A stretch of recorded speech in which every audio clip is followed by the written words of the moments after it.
Right, hello everyone. I thought, as I've found a nice spot in the woods, which is at the moment quite quiet and peaceful where it was until I started talking anyway, I thought I'd talk about my initial impressions of the camera which I'm using today to film this video on, basically the Olympus OM-D E-M5 Mark III. And if you've been watching any of my channel so far, you'll know that my main camera for the last few years has actually been the Olympus EM1 Mark 1. Yes, I was a little bit nervous about making the switch to the EM5 series of cameras, because what I love about the EM1 is basically the grip and the handling and the build quality. It all just feels very solid, and the feel in the hand, especially the bigger lenses in the Micro Four Thirds lineup, it definitely feels very comfortable to use. It's also got a nice tilt screen which doesn't flip around, but it's always been quite versatile, especially for getting down low, because the EM5.3, whilst the articulated screen is great for this, for videoing, it's not great for getting low down, I find. So it's, yeah, but I much prefer being able to see myself when I'm talking to the camera doing these kinds of videos. So yeah, so I like the handling on the EM1, and I like the tilt screen. The viewfinder has also been very good, especially because I wear glasses. It's quite nice to get up to.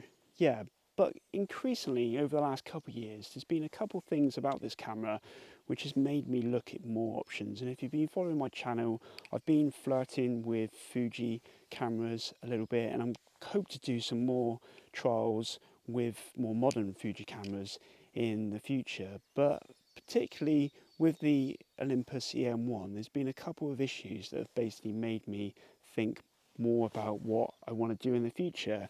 And for instance, I'm filming this now on the EM5 Mark III, so it does do video very well, and I've found a mode in the camera which basically makes the audio quality as well, with especially with the Rode Wireless Go, quite clean, because I don't really like faffing around in post.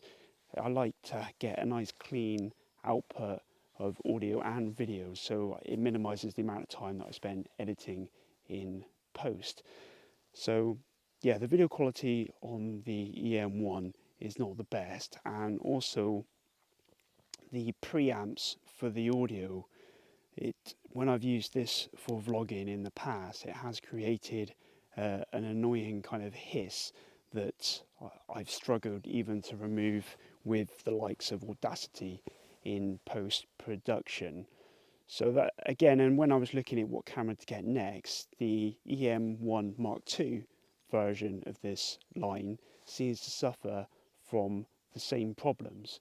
And when I first got the EM5 Mark III, I thought, oh, here we go, it's the same kind of audio hissing. But I did manage to find a setting in the camera which, for me, eliminated the annoying hiss that these Olympus cameras seem to produce when it's recording its audio. So obviously with my new camera, the EM5 Mark III, the video quality is better, and I was worried about, like I said, the handling on the EM1 is great. It's got this big kind of grip at the front, which really allows you to grip the camera, and it's a magnesium body, so it does feel really solid in the hand. So I was a little bit nervous going to the EM5 Mark III, which is predominantly plastic, but the advantage of that is it makes for an extremely light camera. Like, I can get away with short periods with the body, and then with my 12 to 40 Pro lens, which is not a light lens, it's about 400 grams, but still the whole body lens is still a lot lighter than probably other cameras out there. Not as light as my Osmo Pocket, but still quite a light combination. And if I end up sticking with Olympus for a little bit longer, I probably will try and pick up my old Panasonic 14mm f2.5 lens again to do the vlogging duties, because I sold that in effect when I bought the 12 to 40 Pro lens.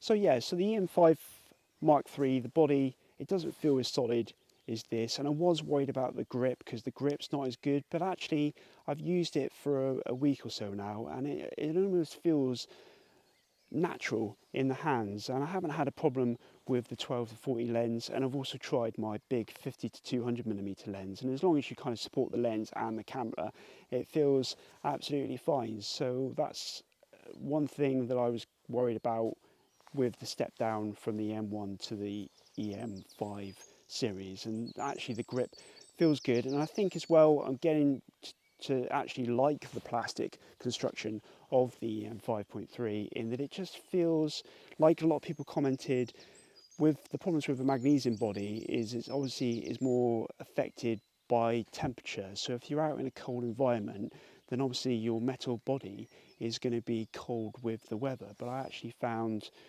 the plastic and the grip, and more importantly, it does feel a nice temperature when I'm holding the camera. So yeah, I've got no complaints with the camera. Obviously it's not as good as the M1 line of grips, but I didn't really like where the EM1 series was heading as well. I got into Micro Four Thirds because I like small and compact cameras, and this one, the EM1, this one is about 90 grams or so heavier than the M5 Mark III. But if you want to go for the Mark II or the Mark III, then they're heavier and bigger again. So it was nice to go with the M5 to keep a compact setup which still suits my needs as a photographer and now more as a videographer as well. Right, so obviously we've discussed video and handling between the two cameras. The next thing that drove me towards a different camera as well is I was getting increasingly frustrated with the level of noise on the M1 Mark 1. Even when I was using the camera at ISO 200, when you kind of zoom into the skies and the image, there was just, for me, it just seemed to be quite an excessive amount of noise, especially when I started trying the Fuji cameras with the ASPC size sensors.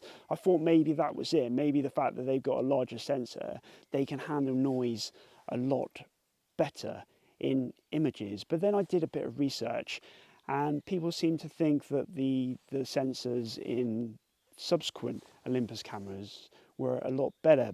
Yeah, so basically people just said that the noise was a lot better. So a good deal came up, so I thought I'd give it a go. And from my early tests, it definitely seems to have a lot cleaner and not necessarily much better in terms of image quality, but certainly that noise is definitely much more reduced, I find, with the EM5 Mark III, and I'm guessing as well the EM1 Mark II. So that was one of the main reasons why I went for this camera, really, the better noise handling. I was a little bit concerned with the M5 Mark III that it doesn't do what's called auto ISO in video manual mode. It's in aperture priority mode at the moment, and I'm just letting the camera deal with the shutter speed and the exposure, because even though I do a lot of videoing now, obviously for my channel, I'm not a true videographer, so I'm not really looking for that cinematic footage. So that's when I think auto ISO in video mode would be more a useful feature. This seems to do quite well from my limited experiments so far, and certainly suits my needs. Yes, it does 4K as well, but I'm shooting this in 1080 at the moment just because of the file sizes that are a little bit easier to work with. I can't believe how quiet it is in these woods today. It's a bank holiday Monday here in the UK, and the weather has started to improve a little bit. It was a little bit drizzly when I arrived here this morning, but it's really quite peaceful here today. Yeah, so I'll be really interested as well. Obviously this is about my second or my third video that I've shot with the M5 Mark III, and it's probably the one which is probably in the lowest light that I've done. This is under a canopy of trees in this avenue of trees here in Chase Woods in Wiltshire. So yeah, I'll be interested to see how well it's focused on me while I'm still getting to grips with this camera. And just on the video mode a little bit more, there's an absolutely brilliant feature which Rob Trek highlighted when he was doing his videos on this camera. And basically using the 1-2 switch on the back of the camera, you can quickly assign the video mode to that switch. So with a flick of a switch, you can be in video or photo mode, and I just find that such an intuitive way to operate this camera, because yes, it's a bit heavier than my Osmo Pocket, whereas my Osmo Pocket I could just fit it in a pocket, literally get it out and start recording with it. So there's a little bit more effort with the E-M5 to get it out and use it, but that switch definitely does help. And as I mentioned in the previous video, the Osmo took quite a long time to kind of settle before it could take static, kind of stabilized footage, whereas I do find the E-M5, you just point it to where you want to shoot, start recording, the video is usable straight away, so it definitely saves some time in post for me. Another thing to know as well is one of the reasons why I've decided to give Olympus another go, and even though I will be buying hopefully a more modern Fuji camera to complement my XE1, maybe the XT2, just to see again whether I can see myself switching to Fuji in the future. But in the meantime, I wanted to give Olympus another go, partly because I've still got some old 4/3 lenses, which even though they worked on the EM1, from my limited tests again with the EM5 Mark III, I definitely find them to be a lot more usable. On the EM1 Mark I, you're limited to a few autofocus points in the middle, but whereas on the EM5 Mark III and probably subsequent Olympus cameras, which have the PDAF functionality, definitely make these lenses a lot more usable on the Olympus system. The only problem I have with the 4/3 lenses on the Olympus system is you're limited in that you can't use the focus stacking ability in the camera. So if you want to do any focus bracketing or focus stacking, you would have to do that manually. So what I'll do now as well, just to highlight the differences, certainly in the noise quality, is I'll just put up a few images now that I've taken while I've had these two cameras, just to show you the improved performance on the EM5 Mark III.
My only concern so far with the EM5 Mark III, and it's not something I've tested to destruction because obviously I don't want to do that, but basically the tripod mounts, obviously on the more robust cameras in the Olympus lineup, they're more attached, I believe, to the magnesium frame and body, whereas because the Olympus is plastic, a lot of people have reported problems with the actual tripod mount on these cameras. But I think it's when they've been put in forces which maybe the camera is not designed for. So when you've got like a black rapid strap and you've attached it to the point of your camera, and then you let the camera like freely move around your side, I think that puts an inordinate amount of stress on that tripod mount, and I think in some situations that has caused damage to the Olympus EM5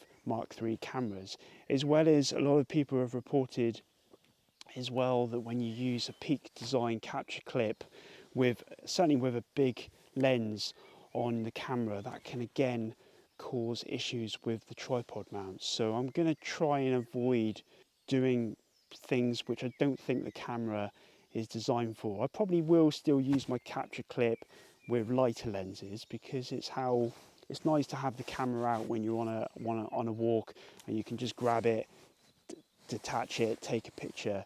It's great to do that, and I don't really want to stop doing that, but I'll just be a bit more mindful not to use that in conjunction with larger lenses. And I don't carry cameras hanging down to my hip anyway. I tend to put them in a messenger bag or in my bigger rucksack, or just carry it handheld, but never really down at my side. But so it's just something to be mindful that because of the construction of the EM5 Mark III, that tripod mount might be a weak point in the camera itself.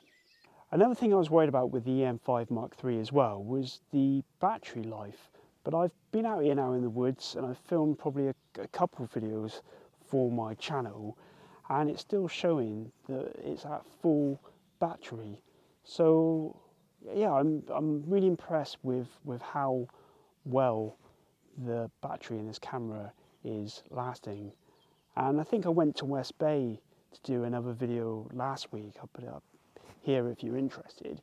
And again there I did the videoing for the actual vlog, as well as all the photography, and it still had about 2 out of 3 bars left on the actual camera. So I'm really impressed with how long the battery lasts. But I have bought another spare battery now.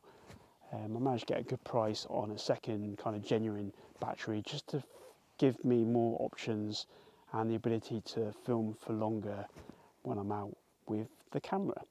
So yeah, so I hope you enjoyed this quick video, just looking at some of my initial impressions with the EM5 Mark III, and also as well some reasons why I decided to upgrade from my EM1 Mark I.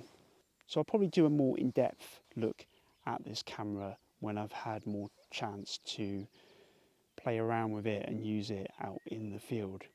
So yeah, so I hope you enjoyed that video.